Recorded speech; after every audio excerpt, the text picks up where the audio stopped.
Thème du mois. Pluie de bénédiction. Chaque enfant de Dieu dans cette église doit s'attendre à une pluie de bénédiction. Que les sorciers le veulent ou pas, la pluie va tomber. Pourquoi? Parce que c'est ta saison. Alléluia. Même si les féticheurs se réunissaient pour dire qu'il n'y aura pas la pluie, comme c'est la saison des pluies, la pluie tombera toujours dans les noms.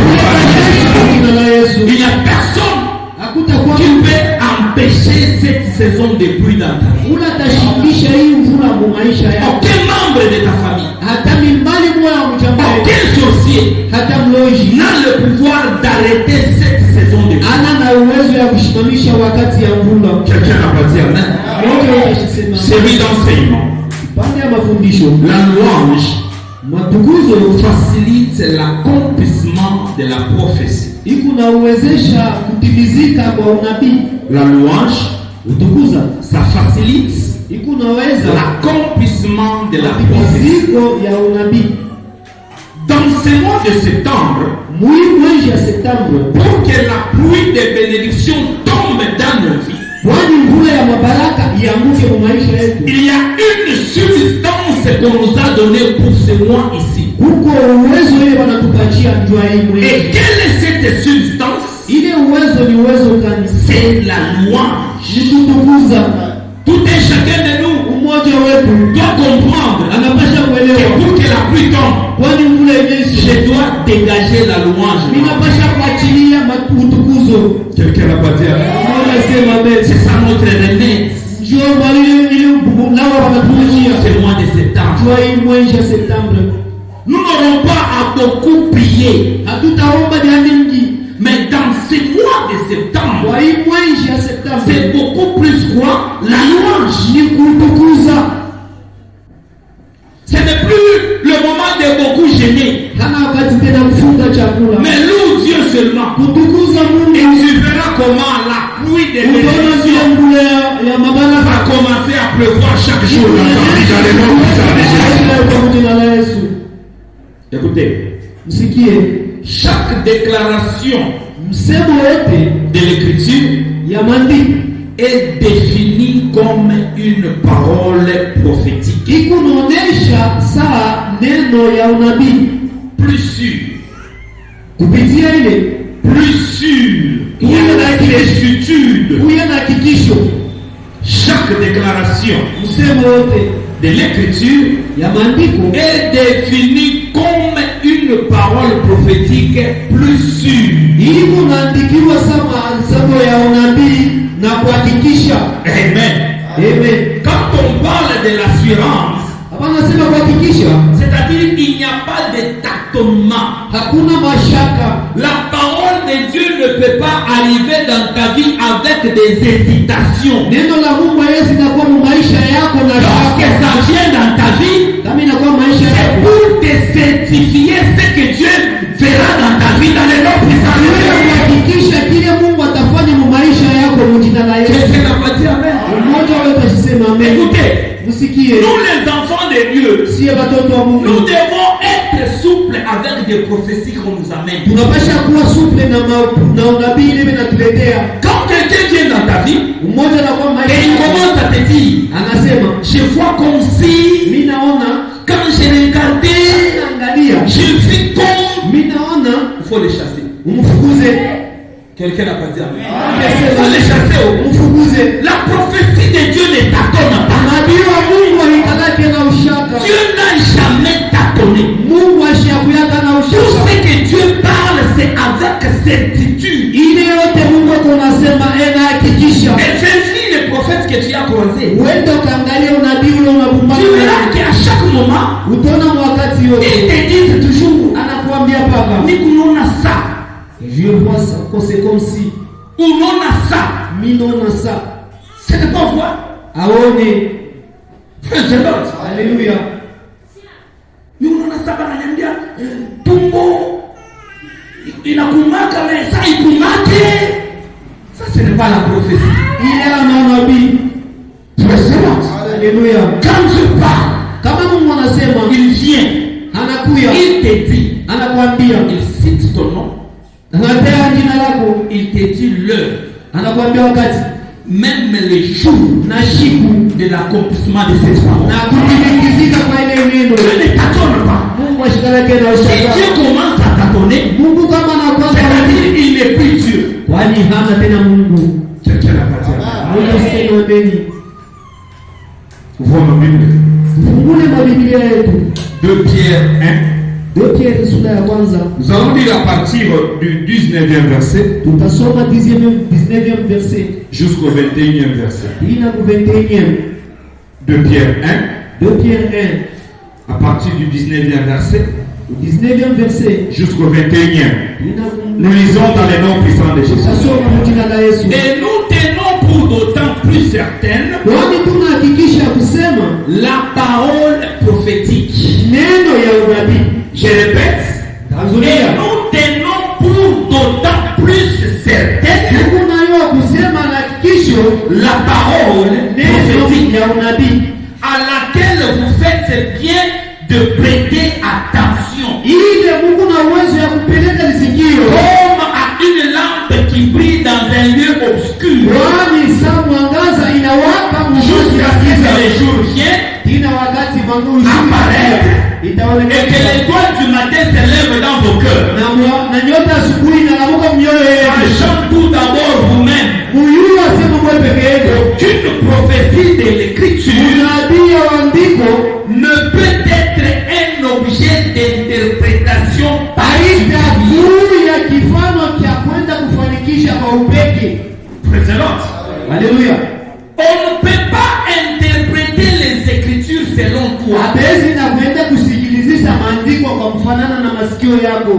Lorsque tu commences à interpréter la prophétie selon toi, Wakati unaanza kusikilizisha unabii c'est la prophétie. haina tena Ce unabii. n'est que le Saint-Esprit Kwani ni Roho qui a Mtakatifu la capacité ile kuna de uwezo nous révéler ce que dit les ya Écritures. kufunuliwa kile maandiko yanasema. Et tout homme qui a la révélation venant du Saint-Esprit, Wote ule unafunuliwa ya kutoka kwa Roho Mtakatifu. cet homme-là n'a pas le temps de douter. Ule mtu haina wakati ya kuya na Tout ce que ushaka. l'Esprit de Dieu dit est vrai. Yote ile Roho Mtakatifu inasema ya On ne Mungu peut pas contredire le Saint-Esprit. haiwezi na chana na Roho Le Mtakatifu. Saint-Esprit ne se contredit jamais. Roho Mtakatifu Il ne haikuashaka pardonne jamais. haikuwake na shaka.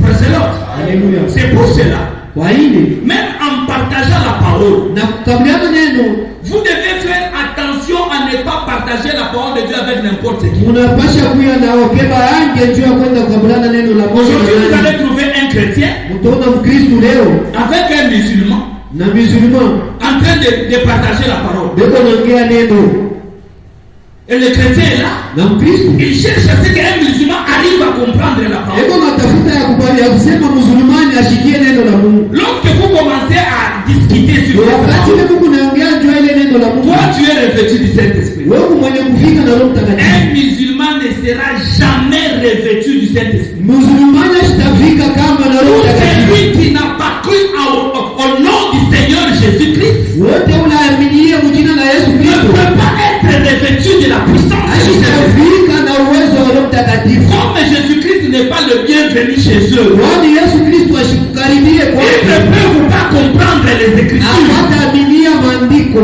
Et ils ne comprendront jamais. na hawataaminiaka maandiko kama. Est-ce que je parle à quelqu'un? Unasemezana na Mungu. Vérifie la personne que tu partages avec. Angalia mtu ule unaongea naye, Est-ce qu'il est revêtu? kwani ni mwenye Est-ce kufika que c'est le Saint-Esprit qui parle? ni Roho Mtakatifu unasema. Parce que sans le Saint-Esprit, Kabla Roho il est Mtakatifu difficile d'interpréter les Écritures. liko nguvu usikilizishe maandiko. Acclamons pour la gloire de notre Dieu. Tushangilie kwa Le 21e verset. Car ce n'est pas par une volonté d'homme kama unaona kuwa uwezo wa qu'une prophétie n'a jamais été apportée, unabii unakuya mais c'est poussé par le Saint-Esprit que ikusukuliwa les Roho hommes ont Mtakatifu. parlé de la part de Dieu. Acclamons encore pour la parole de Dieu. Pour parler revêtus du Saint-Esprit. Sans le Saint-Esprit, on ne peut pas parler de la part de Dieu. C'est pour cela qu'aujourd'hui il y a la confusion. C'est corps de christianisme. Chacun interprète la parole selon lui. Cette confusion qui nous amène aujourd'hui beaucoup des églises. Mais par la révélation de la parole de ce matin, quelqu'un sera établi dans la foi dans le nom de Jésus. L'agenda prophétique de Dieu pour les racheter est tel qu'il est contenu dans les Écritures. Cette saison de pluie, tel que Dieu l'a dit, c'est ta saison de la pluie, que personne ne vient te contredire ce que Dieu a dit dans ta vie. Est-ce que je parle à quelqu'un? Est-ce que je suis en train de parler à quelqu'un? Regardez. Quand Dieu parle, il y a la parole de Dieu et il y a le temps fixé de l'accomplissement de la prophétie. Avant que la prophétie ne se réalise, il y a ce que nous appelons l'intervalle entre la parole et l'accomplissement de la prophétie. Et dans cet intervalle ici, beaucoup de gens se perdent. Mais toi tu ne vas pas te perdre dans les noms. Qui sont les gens qui se perdent? C'est les gens qui manquent la foi à la parole prophétique. Lorsque Dieu te dit que ce mois ici, c'est ton mois de la pluie de bénédiction, ne regarde pas la situation que Dieu est en train de passer dans ta vie. Mais vois ce que Dieu a dit à propos de ta vie. Même si tout ne marche pas, même si tout est bloqué, comme c'est Dieu qui a déjà parlé, ces choses vont se réaliser dans ta vie. Méfie-toi de la réalité de la vie. La vie a ses caprices. Dieu peut te parler que d'ici le mois d'octobre, tu vas toucher $10,000. Mais quand tu regardes entre tes mains, tu n'as pas même 100 francs. Alléluia. Jusqu'au mois d'octobre, et tu te poses des questions, ça va se passer comment? Il est celui qui a multiples voies pour nous bénir. Je ne sais pas comment cette prophétie va se réaliser. Mais la bonne nouvelle que je t'annonce, il est le Dieu qui a de multiples voies. Comme il a déjà déclaré, il est le pluie de bénédiction. Crois seulement. Ne te pose pas la question. Écoutez, à chaque fois que vous lisez les Écritures, ayez l'habitude de méditer et pas lire. Il y a la différence entre lire et méditer. Mets-toi à la place de Moïse. Avec son bâton devant la mer rouge. Derrière Pharaon est en train de poursuivre. Quand on vous parle de Pharaon, je ne sais pas comment les gens s'imaginent. Dans l'époque, je commence maintenant à regarder qui était Pharaon. Pharaon était comme les États-Unis aujourd'hui. Moïse avec un bâton. Mais derrière lui, les États-Unis en train de le poursuivre. Devant lui, la mer rouge. Mets-toi à la place de Moïse. Ujenge pafazi ya Moïse. Tu auras cédé. Utaacha. Ou soit tu auras quoi?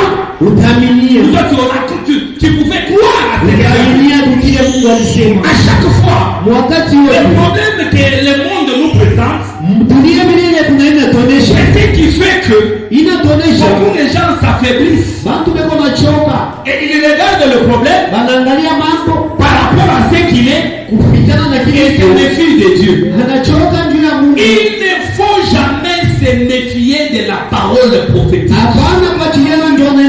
Quel que soit le moment que vous êtes en train de passer,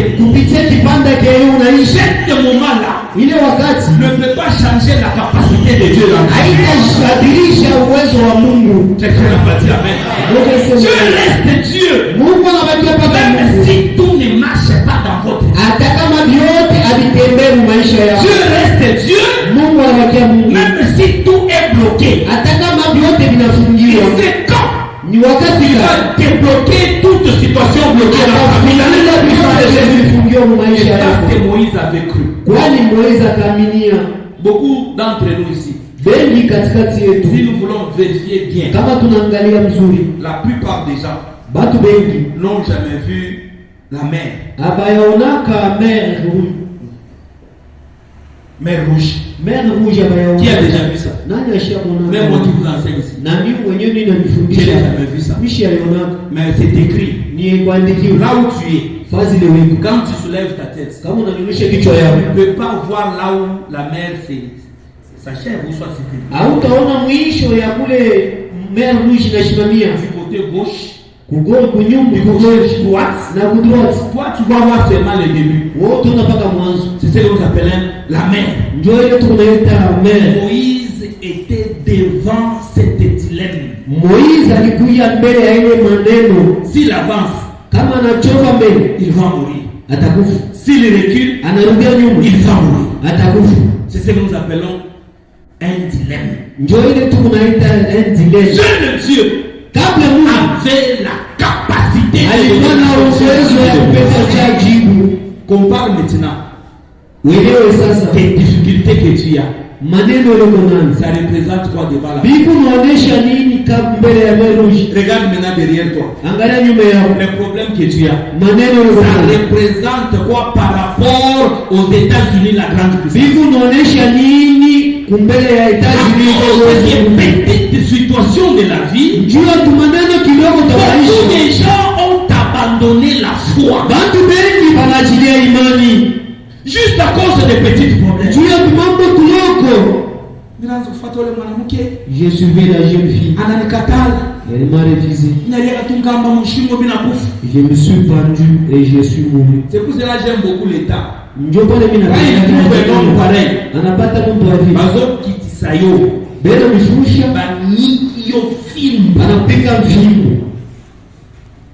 Mingi balobaka kama soki bamoni ebembe kongo bimisa babiki wanasemaka ni mpaka kama inaanza kuteremsha maneno censé pour raisonner comme ça. Ukwe kwenda mazimu ndio wazi hivi. À chaque fois qu'on vous prêche la parole, wakati wote nimenda mishibeo mbili pour vous faire voir ndio ya kunionyesha que devant n'importe quelle situation dans la vie, mbele ya maneno il y a toujours une voie de sortie dans les noms.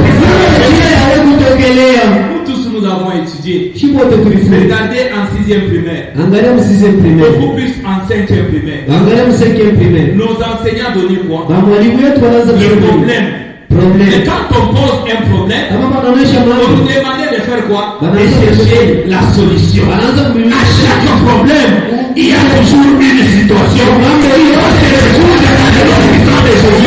Quelles que soient les choses, qui ne marchent pas dans ta vie, la solution c'est pour maintenant dans le nom de Jésus. La solution c'est pour maintenant dans le nom de Jésus. Ésaïe 29, 11, 12.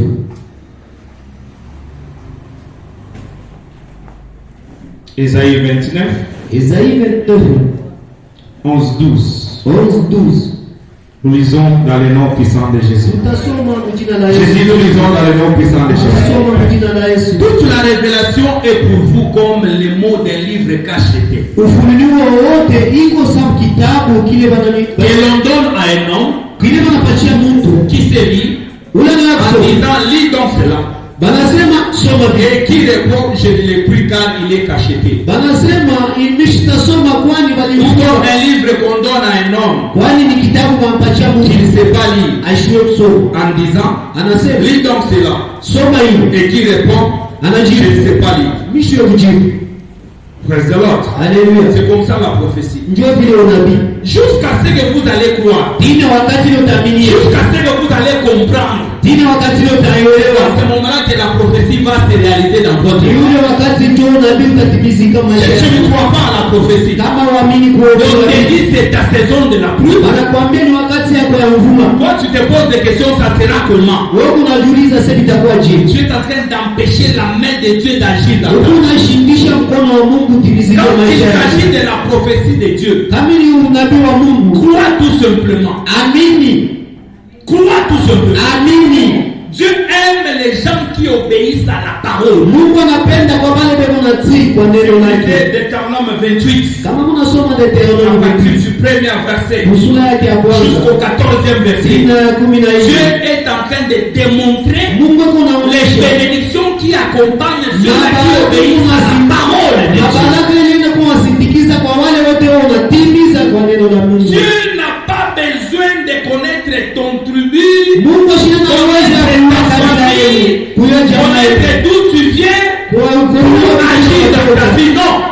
Quand il s'agit d'agir, il agit parce qu'il est Dieu. Il n'y a personne qui peut corrompre Dieu pour qu'il arrive à agir. Je parle à quelqu'un. Je n'aime pas les gens qui viennent me dire qu'on est en train de m'ensorceler dans ma famille. Si tu vis comme ça à côté de moi, je vais te chasser.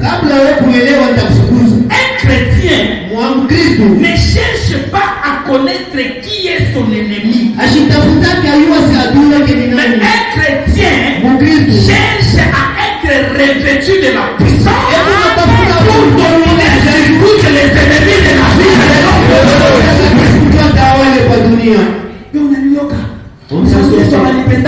Qu'est-ce que tu fais pour dominer? Un sorcier c'est qui devant toi? Est-ce que tu connais celui que toi tu as cru? La Bible nous dit Jésus-Christ a reçu le nom qui a été élevé au-dessus de tous les noms. Et c'est en celui-là que toi tu as cru. Qui est un sorcier devant Jésus? Tout chez nous fléchira lorsqu'on parlera de qui? De Jésus. Et c'est le même Jésus que je te prêche. Je viens t'annoncer une bonne nouvelle. Avant que ces bonnes s'achèvent, une pluie de bénédiction dans ta famille. Praise the Lord. Alléluia. Qu'est-ce que la louange? Acclamons pour la parole. C'est quoi la louange? La louange, c'est apprécier Dieu pour sa personne. Quelqu'un m'a bien compris? Apprécier Dieu pour sa personne. Pour l'apprécier et l'adorer juste pour ce qu'il est. C'est ça, louer Dieu. Il y a beaucoup de gens qui cherchent à louer Dieu. C'est parce qu'il a l'argent dans ses poches. Quand quelqu'un mange, il est rassasié. Il a l'argent dans sa poche. Parce que ça ne marche pas. La personne devient furieux. C'est-à-dire que tu ne connais pas qui est Dieu d'abord. On les loue, c'est-à-dire on est en train de les glorifier pour ce qu'il est. C'est lui notre créateur. C'est lui qui a un dernier mot sur nous. En dehors de Dieu, il n'y a pas une décider dans ta vie. Hakuna unaweza kudeside Les membres de ta famille ne peuvent pas décider dans ta vie dans le nom puissant de Jésus. familia yako bado On l'apprécie seulement parce qu'il est Dieu. Il est le créateur du ciel et de la terre. La Bible nous dit, quand Dieu a tant aimé le monde, Dieu t'a aimé le premier. Ton amour dans ta vie, il nous Jésus dans le nom puissant de Jésus. On les loue pour ça. On les loue pour ça.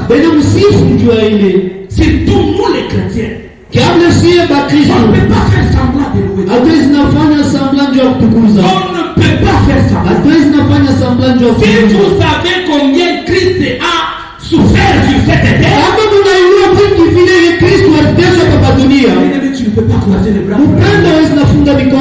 Parce que beaucoup de gens lisent la Bible, ils sont en train de lire la Bible, mais ils ne cherchent pas à comprendre réellement. Est-ce que je parle à quelqu'un? Écoutez, pour racheter l'humanité, il y avait eu une silence totale dans les cieux. Personne n'avait accepté de descendre sur cette terre pour être crucifié. Pourquoi? Parce que ce n'était pas facile. Je parle à quelqu'un. Ce n'était pas facile. Lui, il s'est dit merde, je vais descendre. Et quand il est descendu, Mungu anamtosha tena ile film. Dieu a montré ses films Na hii maungu avec ses corps. c'est Mungu nitoshe kwa mambo. Nitoshe. Dieu pardonne. Mais c'était déjà trop tard. Ilikuwa ile kupita wakati. Pourquoi? Il avait déjà accepté. Alikuwa shakuichika. Bien aimé, Mpendwa, Christ a été humilié Yesu alishushiwa heshima d'une manière que vous n'avez pas dit. mumufano ile hawezi na kuwa La na plupart mawazo. des films que vous regardez, ce n'est pas ça. Filme elimu unaona hana Il ile, a été humilié d'une manière horrible. balishushiwa heshima mumufano mwaye ya kama Même ses disciples qui na vivaient watumishi wake waliishi naye usiku na mchana. Pierre l'a renié Pierre alimkatala 3 fois devant une petite fille. kwa mbele ya katoto kabiti kidogo. Il y a souvent les gens condamnent Pierre naye atamubisha de Les gens disent que Pierre avait regardé cette frappe. Pierre aliangalia ile mapiko, anasema hapana, Il est yako mwenyewe. oh c'est lui seul. Amen, amen. Amen. C'est pour vous dire, Dieu ameniambia ce n'était pas facile. alikuwa teketeke, Mais tout ça, vyote vile juu yako, tout ça, yote ile juu yako. toi aussi en Wewe na wewe mkipande yako, Qu'est-ce que tu fais pour Christ? huku unafanya nini njoo ya Kristo? On te dit de le louer. Banakwambia msifu, Quelqu'un est en train de raisonner. unawaza, Il tape les mains unapika mikono comme si c'est lui. kama ni yeye. Écoutez, s'il s'agit de louer Dieu, Kama banakwambia njoo kwa ici à la kumtukuza chapelle des vainqueurs, hapa pa chapelle de vainqueur, on peut dormir même pas tunaweza kulala kama mlongo à cause de Dieu. njuu ya Mungu, Parce qu'on connaît qui il est. kwani tunajua kile yeko. Acclamons le roi des rois. Tutashangilia wazee. C'est quoi la louange? Utukuzo ni nini? La louange, Utukuzo c'est votre haute estime de Dieu. ni kunyanyuliwa kwako kwa Mungu. La louange, Utukuzo c'est votre estime de ni Dieu. mfano wako wa Mungu. Qui est Dieu dans votre vie? Mungu ni nani mu maisha Comment yako? vous l'estimez? Unamfanikisha na je? Il est grand, Eko mkubwa, il est petit, eko mdogo, il est puissant, eko na nguvu, il est fort. eko na nguvu. Qui est Dieu pour toi? Mungu ni nani? Cette Kwa estime ile que mfano vous présentez devant Dieu, ile unaonesha c'est ce mbele ya que nous Mungu. appelons la louange. Ndio ile tu kunaonesha utukuzo. Et cette estime Ile ufano de Dieu, ya Mungu c'est ce qui pousse à ce que la louange coule dans la vie de l'homme. ile kuna sukuma seme utukuzo yanze kutembea mu maisha ya Quand tu Mungu. n'as pas d'estime à Dieu, Kama una mfano ya Mungu, la louange ne peut pas couler. utukuzo haitatembea. Quelqu'un n'a pas dit amen. C'est pour cela, même dans la vie sociale, on a la facilité de détecter si quelqu'un t'aime ou pas. C'est simple. Regardez seulement, la personne n'a pas d'estime pour vous. Et quand la personne n'a pas d'estime pour vous, comprenez tout simplement que cet homme-là ne vous aime pas. Parce que tout homme qui vous aime, il a de l'estime. Quelqu'un n'a pas dit amen. La chose qui pousse la personne à aimer une autre personne, c'est d'abord l'estime. Qu'est-ce que vous estimez? Qui est Dieu pour vous? Amen, amen. Qui est Dieu pour vous? Chaque racheté est appelé à vivre une destinée glorieuse.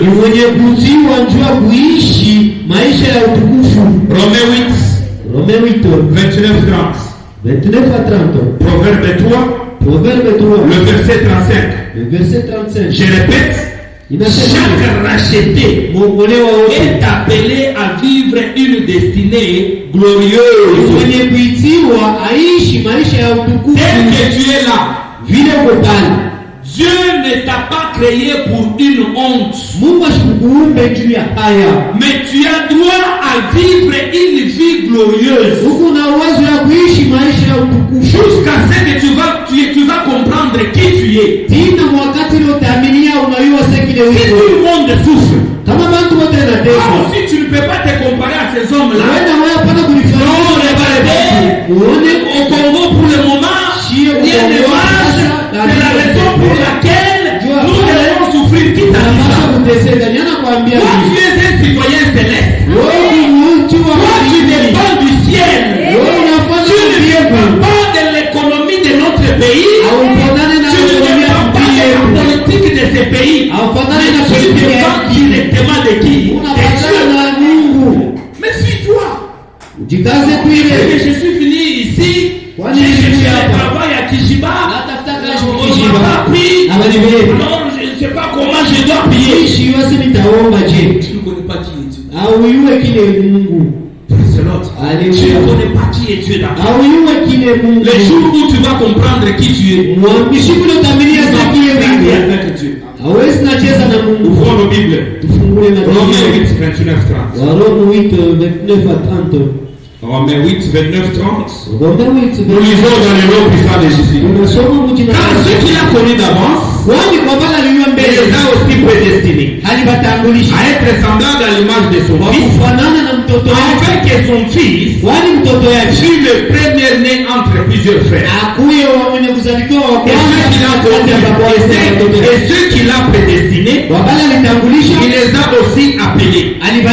Ceux qu'il a appelés, il les a aussi justifiés. Et ceux qu'il a justifiés, il les a aussi glorifiés en clamant pour la parole de Dieu. Tel que tu es là, ce n'est pas moi qui t'ai appelé, mais c'est Christ qui t'appelle. Comme c'est lui qui t'a appelé, par la parole que tu écoutes ce matin, tu es justifié et tu seras glorifié dans le reste de Jésus. Il y a une mission appropriée de Dieu dans ta vie. Et la mission de Dieu c'est quoi? Pour que toi tu arrives à vivre sa gloire dans ta vie. Il dit je connais le projet que j'ai formé sur toi. Ce sont pas les projets de malheur. C'est quel projet? Le projet de bonheur, le projet de paix. C'est ça le meilleur projet de Dieu dans ta vie. La situation que tu es en train de passer, mais ça ne vient pas de Dieu. Par la danse que tu vas dégager, ces situations vont disparaître dans ta vie dans le nom puissant de Jésus. Chaque racheté est appelé à vivre une vie pleine de santé et pleine de plénitude.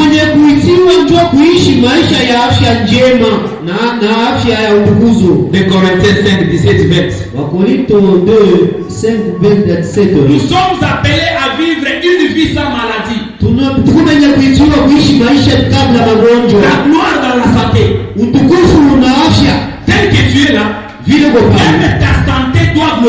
Dieu. Na afya yako inapaswa kutukuza Mungu. Il ne faut pas que vous êtes là. Hapana kuona vile Mais votre santé ne glorifie pas Dieu. afya yako haitukuze Mungu. Dieu vous bénisse. Amen.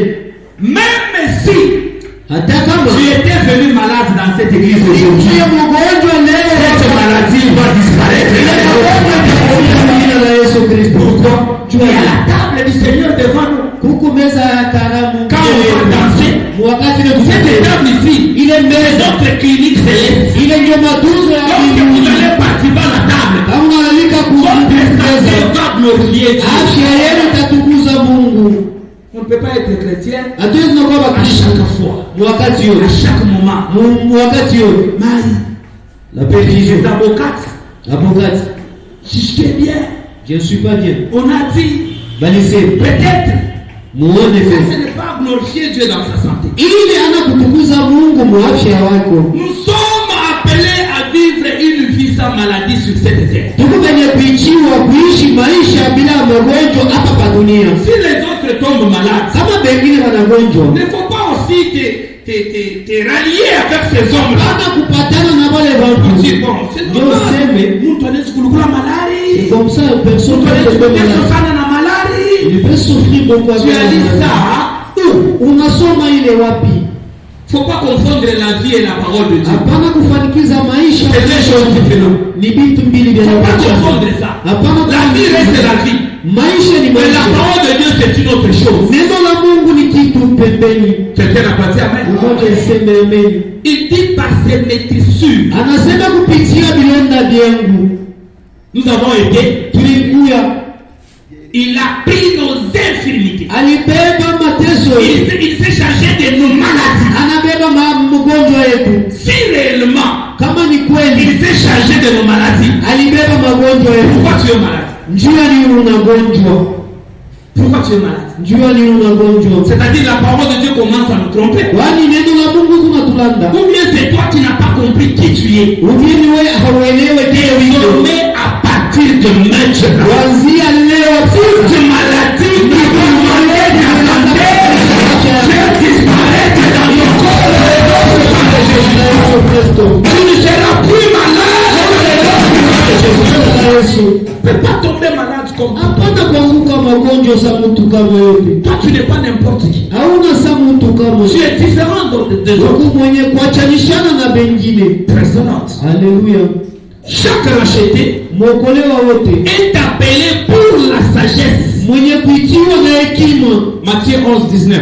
Matthieu 11:19. 1 Corinthiens 1 Corinthiens 1:24. sura yake ya kwanza na 24. Ésaïe 33:6. Esaïe 33:6. Chaque racheté Mwokolewa est wote appelé pour la sagesse. mwenye kuitiwa njoo ya hekima. Ouvrons nos Bibles. Tufungule mabiblia yetu. Nous sommes dans le livre de Matthieu Tuko mu kitabu cha Matthieu 11. 11. Nous allons lire le 19e verset. Tutasoma 10e verset. Matthieu 11. Matthieu 11. Le 19e verset. 10e verset. Nous lisons dans le nom puissant de Jésus. Tutasoma kwa jina la Yesu Kristo. Le Fils de l'homme est venu, Mtoto wa mtu anakuya, mangeant et buvant, kuenda kula na kunywa. et ils disent, Anasema c'est un mangeur et un buveur, ni anakulaka na kunywa. un ami des publicains, Mwara et des gens de mauvaise vie. ule kuna maisha Mais mbaya. la sagesse a été justifiée par Hekima les œuvres acclamées pour la parole de Dieu. Acclamons pour la parole de Dieu. Praise the Lord. Haleluya. Écoutez, Msikie. les œuvres de l'Éternel, Vitendo vya wa milele c'est ce qui marque la différence dans notre vie. vile vinaonyesha kuachanishana mu maisha yetu. Praise the Lord. Haleluya. Nous les enfants de Dieu, à travers la sagesse, Kusie watoto wa Mungu kupitia nous hekima. devons comprendre que nous ne sommes pas comme tout le monde. Tunapasha kuelewa sema tuna Même sababu notre wote. langage, Na kusema kwako. notre façon de parler, Mfano yako notre ya façon de raisonner, mfano yako ça kwanza. doit déterminer qui nous sommes. Inapasha kuonesha kile wiko.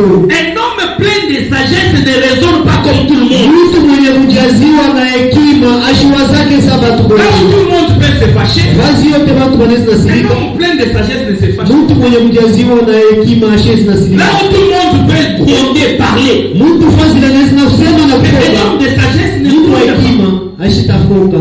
Praise the Lord. Amen. C'est comme ça qu'on découvre quelqu'un sage. Ni mwile mfano ile tunavumbula sema huyo Pour recevoir cette sagesse, njoo kupokea ile hekima. vous devez avoir de l'estime à Dieu. Munapasha kuya na Vous mfano. devez aimer Dieu. Munapasha Parce kupenda que la Mungu. sagesse d'en haut Kwani hekima ya est mbinguni différente de toute autre sagesse que nous avons. yenye kuachanishana na hii hekima tulikanaka Vous nayo êtes à l'université, yenye kutoka kwa masomo. vous êtes à l'humanité. Kwani ni kutoka kwa masomo C'est différent. yenye kuachana. Quelqu'un m'a bien compris. Moja unanyelewa. Si la sagesse Kwani hekima de l'université ya kumasomo était une vraie sagesse, ilikuwa ya kweli, hekima on n'allait pas souffrir au Congo. atupashe kuteswa shi Kongo. Quelqu'un n'a pas dit amen. Umoja usema amen. Quelqu'un n'a pas dit amen. Umoja usema amen. Ils ont étudié. Balifunda Ils ont des bacs et des bacs. beko na madiplome. Mettez-les maintenant. Umeweke sasa mkazi.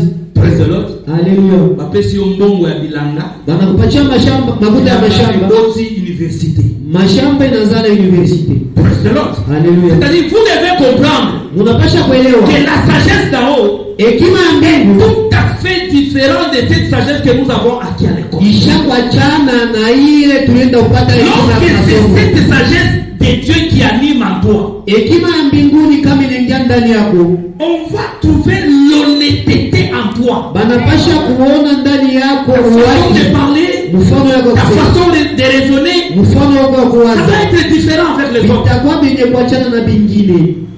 Que ton oui soit toujours oui. Kuitika kwako Que ton non kukwepa, soit non. kukatana kwako kukwepa kukatana. Recevez cette connaissance dans le nom puissant de Jésus. Kuibiwa kwa jina la Yesu. Voici quelques caractéristiques des paroles prophétiques. Muone mifano ingine ya maneno ya unabii. Nous sommes en train de vous donner les caractères prophétiques. Tuna mipachi ya mifano ya unabii. Chaque parole prophétique reçue et crue Neno lote la nabii yanapokea nous na nabii. maintient dans la poursuite de l'agenda divin. Iko nafuata na maandiko yenye kuandikiwa ya mbinguni. Chaque parole prophétique Neno lote ya unabii reçue et crue banapokea banamilia. Nous maintient dans la poursuite de l'agenda Iko divin. natuweka mu kitabu cha kufuata mbinguni. La personne qui a reçu la prophétie, Mtu anapokea unabii. la personne qui a cru à la prophétie, Mtu anaaminia kwa même sa unabii. façon de travailler dans la maison de Dieu, Hata mfano wake ya kutumika ça kwa jina la démontre Mungu. que cet homme ici a reçu la prophétie. Iko unaonesha sema mtu anapokea Même unabii. ta façon de danser, Hata mfano wake wa ta kucheza. façon de louer, Mfano wake wa ça kuimba. détermine que réellement tu as compris la prophétie. Iko unaonesha sema kweli unaaminia na unahakikisha unabii. Pour que la prophétie ait de l'impact Kwani unabii uwe na mfano dans notre vie, mu maisha yako. cette prophétie doit être reçue. Ile unabii tunapasha Et nous kupokea, devons encore croire à la prophétie. tunapasha kuaminia kwa unabii. Et lorsque nous recevons, Ni wakati ile tunapokea même notre engagement, na kujitoa kwetu c'est différent avec les autres. vitaachana na kwa wengine. Quelqu'un n'a pas dit amen. Mmoja C'est différent shida avec les autres. bishakuachana na wengine. Hiyo sababu anasema sema kesho kutakuwa nani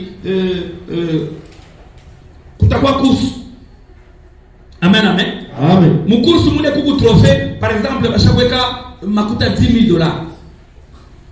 Ile façon bantu batanza kukimbia njoo ya kubeba ile trophée, ça détermine si réellement ils ont cru à cela. Iko unaonesha sema kweli baamini Parce que baamini. pour les comprendre, Kama uelewe ça yeye kukimbia. Il va dire quoi? Ah, ile mama mwino wa bongo ile. Nishitabienda. Mais ule mtu ashakuja sema ni ya kweli mko $10,000. Atalamuka busubuhi kama anaanza kufuta tumbaku ile mashumbe la tayari kufuta.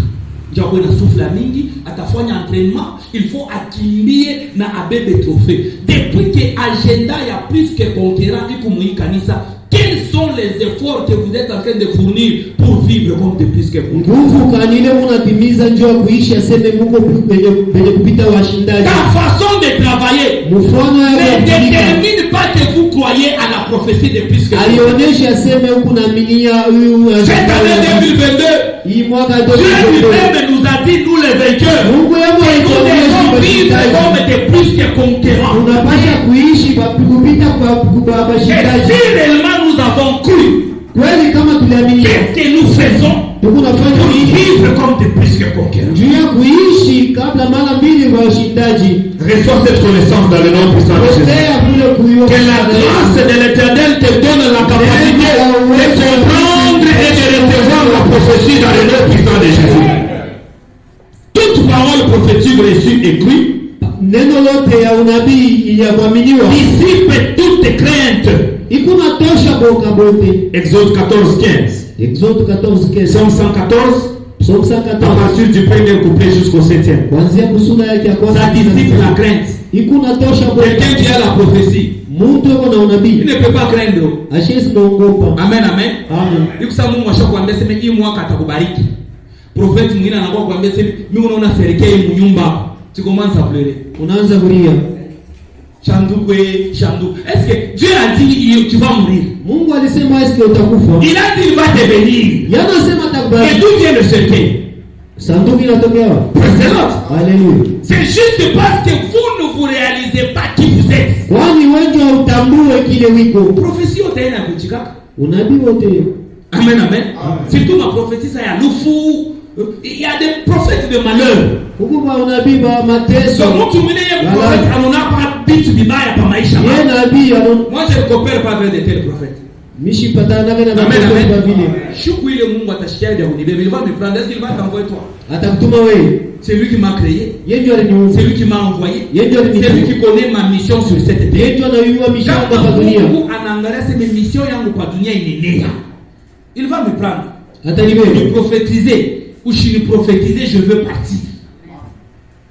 Moi je n'ai pas le temps de voir la mort partout. Mishi na wakati kuna kifo fazi yote. Na katala. Méfiez-vous de toute prophétie. Katala na ile unabii. Croyez à la vraie prophétie qui est la parole de Dieu. Biblia unabii wote ni neno la Mungu. La parole nous dit quoi? Neno la Mungu Il est mort pauvre pour nous enrichir nous. alikufa Toi tu ne mourras pas pauvre dans le nom puissant de Jésus.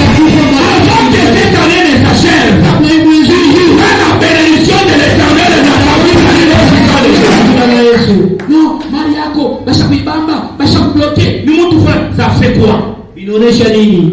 Bwana naibamba na mpitia Mungu nguvu. Praise the Lord. Haleluya. Pas accepter n'importe quoi. Hapana kuichika biti kamwe. Nous devons nous réjouir Tunapasha kufurahiwa comme Joseph l'avait fait. vile Joseph alifanya. Joseph Baramubamba, Banengia na prison. Mais même dans la prison, il était toujours dans la joie. Joseph Anafika alikuwa prison, na furaha. ile kwingi ya furaha alikuwa nayo.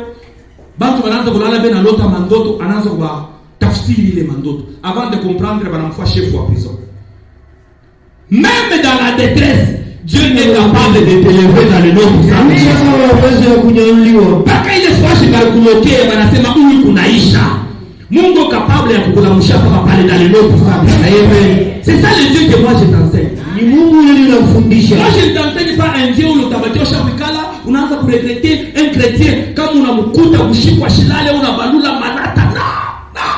La vie c'est rien. Maisha ni bure. La vie c'est rien. Maisha ni bure. Unaweza kurezone unabalula malata bunakachika hata sans frère tatokena mfuko. Mais si tu crois aux choses que je t'enseigne, le miracle vont se opérer dans ta vie dans le nom de Jésus. Kama vyote vinabloke mambo yendeke, banaweza kwata kukulandia lumambo lomo hivi. Paki hivi je suis pasteur, banatoka na kimambo possible.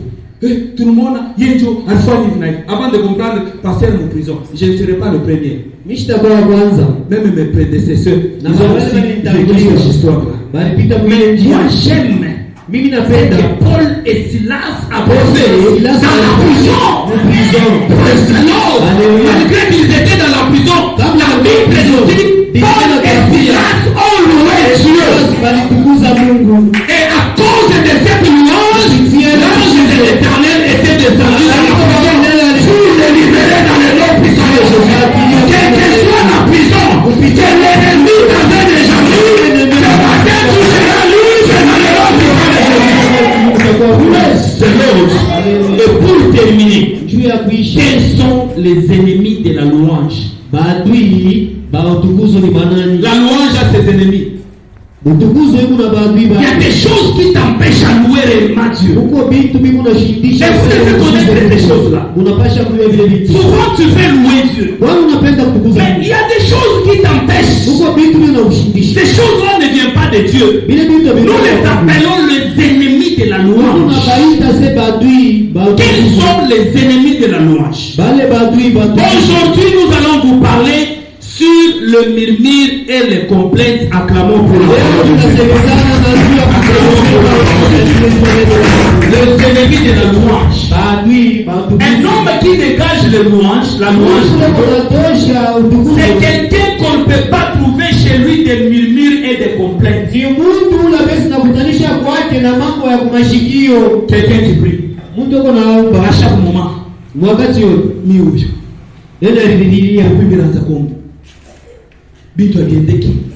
Est-ce que Mungu mwenye tunaomba ni wa kweli? Est-ce que Mungu mwenye ekwa ya decreter kazi yako ni kwenda kushunguruka kwa manyumba baba ndio kwanza kudekurager baba. Mwenye mshapeli yetu tunaanza kuomba unaona tuji. Angalia tout bien. Tunasema Mungu ashinamo. Vous voulez que vous venez ici vous trouvez la chaise de Dieu ici. Unapenda wewe kama wewe hakuna kanisa leo tejana unakuta Mungu ashaweka kiti. Le problème c'est toi qui n'as pas Dieu. Mambo ni wewe ndio unaona Mungu. Si tu n'as pas Dieu, tu ne verras pas la gloire de Dieu. Est-ce que je parle à quelqu'un? Tu es en train de murmurer à chaque moment.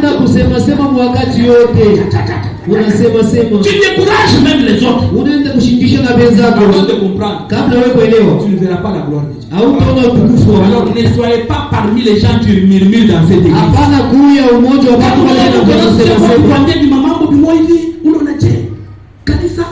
Chasse-lui de chez toi.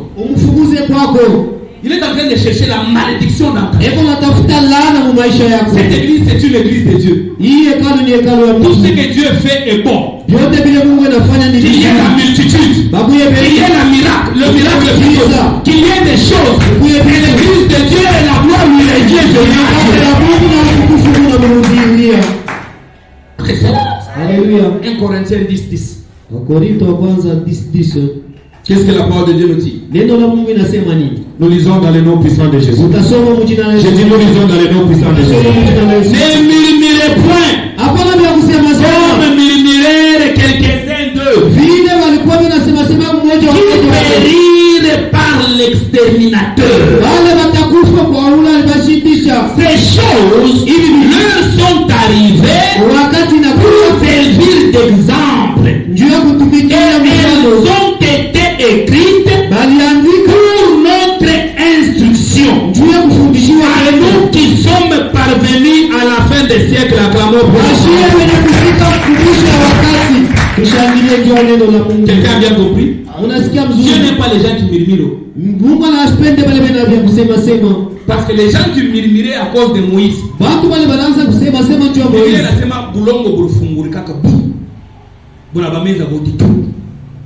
comprenez un peu. Juste Dieu a murmuré, Moïse n'était pas là.